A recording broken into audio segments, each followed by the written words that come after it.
S'endetter sur plusieurs années est un engagement qui ne doit pas se prendre à la légère et surtout pas dans n'importe quelle condition. Décrocher un bon financement, c'est d'abord obtenir le crédit le moins cher. Mais c'est aussi trouver le montage financier adapté à vos besoins et à vos capacités de remboursement. Avant de souscrire tête baissée un prêt proposé par la banque du coin, avez-vous pensé à regarder du côté des prêts aidés et complémentaires? Ne faites pas l'impasse sur ces crédits. Leurs avantages?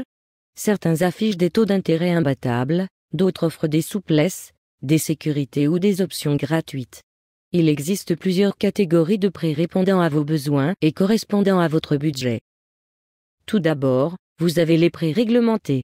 Ils sont appelés ainsi, car leurs conditions d'accès et leurs règles de fonctionnement sont définies par les pouvoirs publics. Ces prêts ne bénéficient pas d'un coup de pouce de l'État.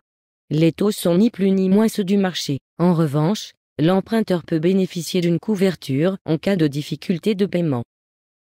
Vous avez également la catégorie de prêts aidés qui bénéficient d'un coup de pouce direct ou indirect de l'État pour inciter les Français à revenus modestes à devenir propriétaires. Les prêts aidés sont aussi des prêts réglementés. Vous avez dans cette catégorie le nouveau prêt à taux zéro, le prêt issu d'un plan épargne-logement et le prêt issu d'un compte épargne-logement. Voyons maintenant les petits prêts. Ne voyez dans cette appellation aucune volonté de dénigrement.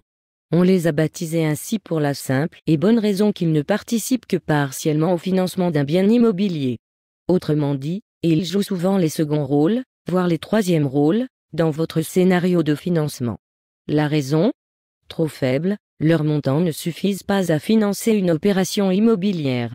Il n'en reste pas moins que ces crédits offrent un atout majeur, dont il serait dommage de se priver. Ils sont souvent moins chers qu'un prêt immobilier classique et offrent parfois quelques souplesses. Vous pouvez profiter de ces petits prêts? Alors ne vous gênez pas, votre porte-monnaie n'en sera que soulagé. Trouvez dans cette catégorie le prêt 1% logement, le prêt passe travaux et passe foncier, l'épargne logement, le prêt Paris logement, et bien d'autres encore.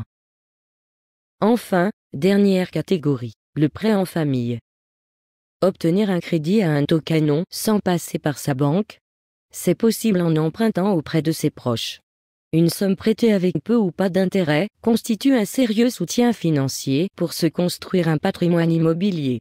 Mais attention, pour éviter que ce geste généreux ne se transforme en cadeau empoisonné ou ne sème la zizanie dans la famille, mieux vaut prendre quelques précautions.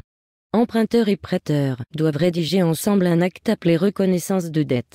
Manuscrit, daté et signé par l'emprunteur. Ce document détaille le montant de la somme prêtée, en lettres et en chiffres, la date et les modalités de remboursement, le montant des intérêts. Il faut penser à envisager le scénario en cas de décès de l'emprunteur et prévoir si ses héritiers seront tenus de rembourser la dette ou pas. Il faut aussi prévoir le cas du non-remboursement du prêt. Voilà de quoi vous éclairer un peu dans ce brouillard de prêt. À bientôt pour de nouvelles explications.